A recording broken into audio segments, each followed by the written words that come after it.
Hi guys, happy Tuesday. One of our very last Tuesdays together, kind of sad. This is your second video for today, kind of. I gave you a separate video for announcements. There are a ton of announcements right now. We're wrapping up the school year, so there's a lot going on. This video is strictly for simplifying rational expression. So right now we're going to be working with just one fraction. We're doing a super short Unit 5. So please just know there is a lot more to this, but we're doing a very short, very abbreviated version of Unit 5. So we're gonna just jump right into it today. We don't have a ton of time, so I just wanna give you like the bare minimum basics, just stuff that you need to help you progress beyond this class and beyond what you're doing right now. So we are in Unit 5. We are on to rational functions. So we've done linear, quadratic, polynomial. We just finished up radical. We are on to rational. Quick, like 4-day overview, and this is gonna be it for you guys. So, rational functions, rational expressions are basically just fractions. And I know everybody freaks out when I say the word fraction. They're not evil, they're not bad, they're not gonna hurt you, they're really not that hard to work with, I promise. So we're gonna do a quick overview of like 5th grade fractions, just to refresh your brains a little bit. And then we'll move into like our grown-up fractions with our actual rational expressions. So, you guys have seen fractions, you know how to work with them. So for example, if I gave you the fraction 4/16, and I asked you to simplify this, you would look at this fraction, how can we reduce it? Well, I know that 4 is divisible by 4, and I know that 16 is divisible by 4, right? So this is my numerator and my denominator, the top and the bottom. And if I divide 4 by 4, that becomes 1 on the top. And if I divide 16 by 4, that gives me 4, right? So I know that 4/16 reduces down to 1/4. These fractions are the same, they're equivalent. This one is just the reduced version. So this would be my reduced fraction. We can do the same thing with something, for example, like 25/50. I know that 25 is divisible by 25, and I know that 50 is divisible by 25. So dividing the top, I get 1, because 25 divided by 25 is 1. And down here in my denominator, 50 divided by 25 is 2. So I know that 25/50 is the same as 1/2 or 1/2. These are equivalent fractions. This is just reduced, right? This is perfect. Dividing by your common factor is great. You should definitely do that. I am going to show you a different way to get the same result. And I know that you're gonna look at this and you're gonna say, oh, that's so much harder, why do I have to do that? I don't wanna have to do that. I can just, in my head, I can divide. That's unnecessary, it's extra work, I'm not gonna do it. Fine. The reason I'm showing you this, I'm not just showing you this to waste your time or waste my time. The reason I'm showing you this is because the process that I'm about to show you is going to be the process that we use to reduce rational expressions. So if you can see the process with a really easy fraction, it's going to be a little bit easier to wrap your mind around when we get to the more challenging fractions. So just bear with me for a second, okay? I don't expect that you do this if I give you the fraction 4/8. You don't have to break it down like I'm about to do. But I just need you to see the process with easy numbers before I throw something really crazy at you. So I gave you the fraction 4/16, yes?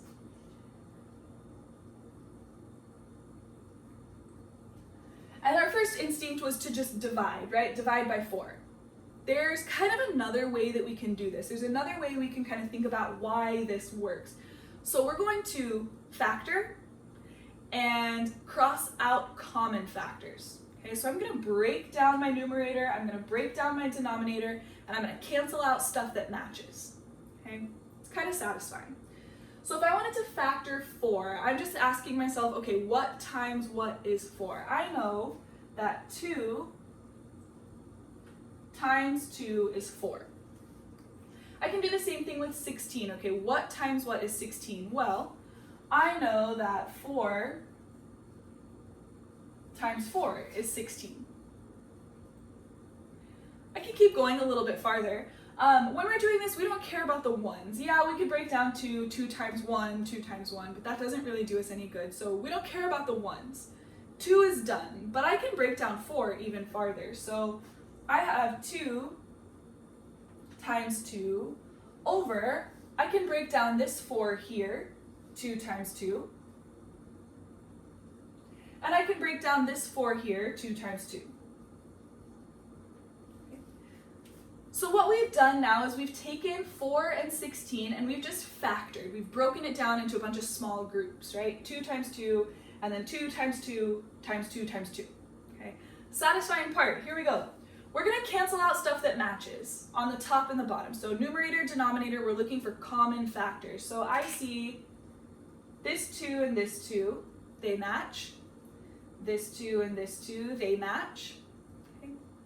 And so now what I'm left with, all of my factors canceled out on the top.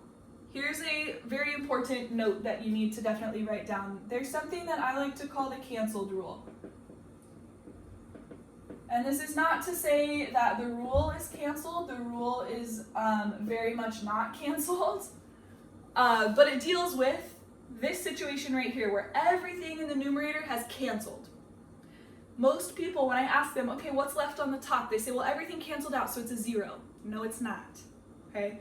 The canceled rule says that when everything cancels out on the top in my numerator, or if everything cancels out in my denominator, I'm not left with 0, I'm actually left with 1. We have that invisible 1 because all this stuff is being multiplied, right? So when we're multiplying, we have this invisible implied 1 here. So really what's left on the top is a 1. And what's left on the bottom is my 2 times 2, which is my 4. Which is the exact same result as if we divide by 4 in my numerator and denominator. We just went about it kind of in a different way. Again, I don't expect that you do this for every fraction that comes your way. If you want to just divide, that's great. But this is the process that we're going to use for our rational functions, okay? And please keep in mind the canceled rule. When everything goes away, it's not a 0, it's a 1, okay? Implied 1. So, we're going to take this a little bit farther. We're going to start talking about our rational expressions. So basically, when you see a rational expression, what I'm talking about is a polynomial over another polynomial. And they're going to come in a lot of different shapes and sizes. You may see something like x over x minus 7. You may see something like x squared minus 9 over x plus 3 times x minus 7. Okay. You may see something like x squared plus 4x minus 9 over x plus 1, x minus 10. Okay. You're going to see lots of different things, but the bottom line is we're going to have fractions, we're going to have variables, and we're going to have lots of terms, okay? So what we're going to be working on first is just simplifying a single fraction, a single rational expression. So very similar to what we just did with 4 over 16, we're going to go ahead and just do that with a rational expression. So there's 2 steps that I'm going to follow here, and they're in the slideshow for today. But basically the steps are, I'm going to write them over here. The steps are 1, factor first. Okay, so we want to break it down. We want to be in those groups. So when we're talking about a polynomial, right, we want to be in this position where we have something like x plus a number, right, times x minus a number, something like that. We want to be in this position where we have the little groups of parentheses. We have stuff being multiplied together, right? Once we factor, or once we're in factored form, if we need to factor, we might already be there. But once we are in this situation where we're broken down and we have these groups, right? Now, all we have to do is cancel out our common factors. Okay. So that's exactly what we just did with 4 over 16, right? I broke it down, I had stuff being multiplied, and then I just canceled out things that match. So we're gonna do the same thing, but we're gonna do this with a rational expression. So I'm gonna throw this maybe potentially intimidating, but it's really not that bad fraction at you, okay? So in my numerator, I have x plus 3, x minus 1, and x plus 9. And in my denominator, I have x plus 9,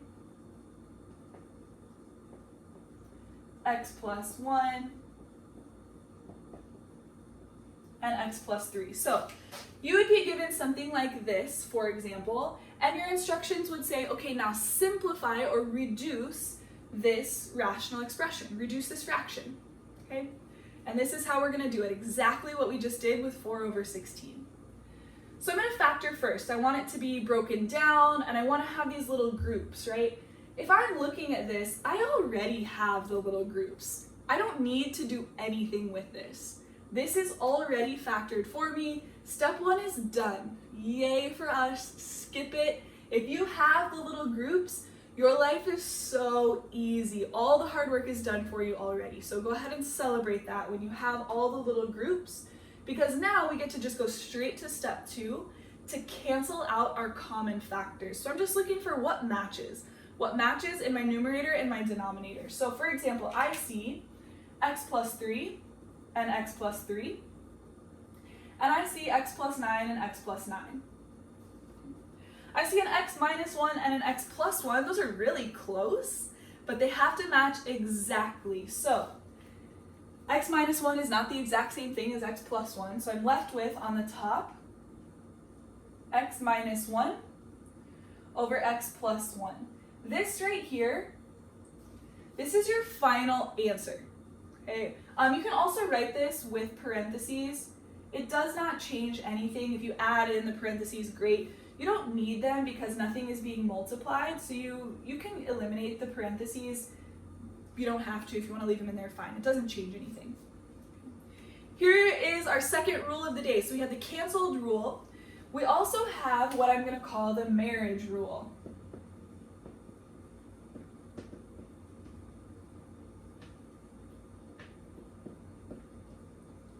Okay, Coach Matt actually taught me this rule. If you guys know Coach Matt, you can go take his pre-calc and trig class next year and he'll talk to you all about the marriage rule. But if you think about marriage vows, right, they always say for better or for worse, right? For ups or for downs, for positives or for negatives, right? For positives or for negatives.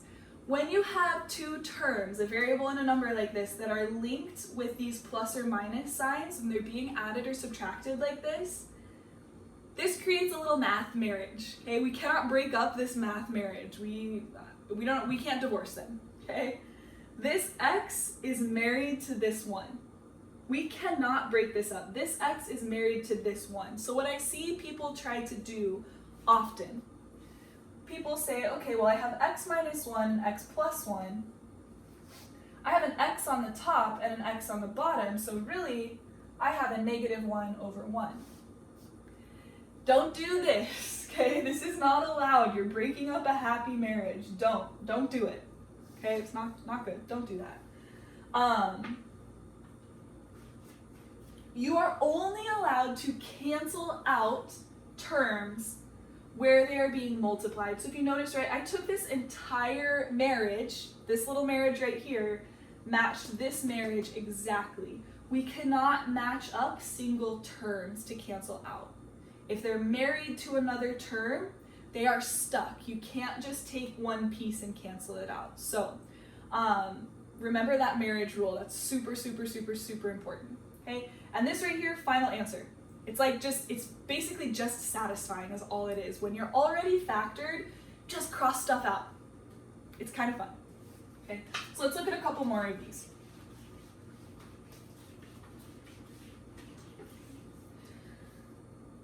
So let's go, I'm gonna skip around a little bit. If you're looking at the slideshow, I'm gonna actually go to example number 3, okay? So example number 3 has x times x plus 2 times x minus 1 times x plus 5. Okay. And my denominator is x times x minus 1, x plus 5, and x minus 7. Okay, so remember, factor first always, but yay, lucky us, congratulations, this one is already factored for us. We don't have to do anything with it. We're just gonna start canceling stuff out.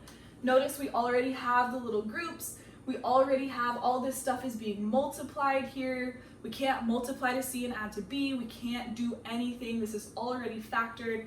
So I'm gonna just go through and I'm gonna start canceling stuff out. So I'm looking for the marriages, right? I have an x minus 1 and an x minus 1. I also have an x plus 5 and an x plus 5. Okay. If you notice, we have these little x's hanging out here in the front.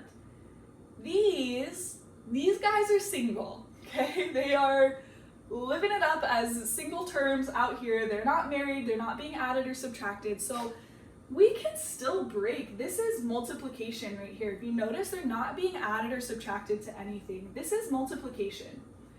We can take out the single guys, that's fine, okay? This single x up here matches this single x down here, that's totally fine. They're not married, so we can still match them up even though they're just an individual term. So you just can't break at a plus or minus sign. Okay? So what I'm left with on the top is just an x plus 2. And on the bottom, I have only an x minus 7 left over. Final, completed, simplified answer. You are essentially not doing any math at all here, people. You're just crossing off stuff that matches.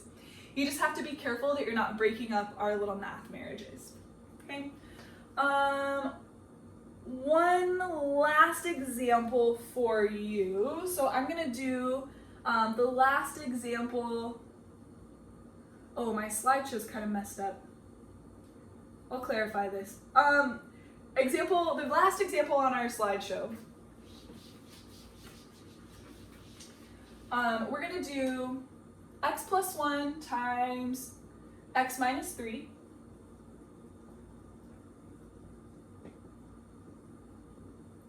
And then we're going to do x plus 1 times x minus 3 times x minus 8. So again, yay, lucky for us, we're already in factored form. There's nothing we can do with this. We already have our little groups. Yay for the little groups. We like the little groups. These are good. These make our lives really easy. We're already factored. I have x plus 1 and x plus 1. I have x minus 3 and x minus 3, so I'm matching up my little math marriages. Don't forget the canceled rule. Okay, the canceled rule, if you remember, way back to like 15 minutes ago, the canceled rule just told us that if everything goes away on the top or everything goes away in the bottom, your numerator does not become 0 at this point. We still have that implied 1. And then we have an x minus 8 on the bottom. Again, include the parentheses if you want to, it doesn't matter, okay? You don't need them because nothing is being multiplied, but this right here would be your final simplified answer, okay? So like I said, these they really don't include a lot of math. When they're already factored for you like this, you really just have to look for your common factors. Look for what matches in the top and the bottom. So don't let them intimidate you. Don't let them freak you out. It's actually really just satisfying when they're already factored. You just cancel stuff out. It's satisfying, okay? Head to Google Classroom for your daily assignment. Please let me know if you're stuck or if you have questions, but things you should be able to do for your assignment today. Simplify a 5th grade fraction like 4/16 or 25/50. You should be able to list the steps or identify the steps to simplify a rational expression, so factor first, cancel out common factors. You should be able to define the canceled rule and the marriage rule, and then you should be able to simplify a rational expression like we did in our examples. Okay, that's all I have for you. Thank you for paying attention to me.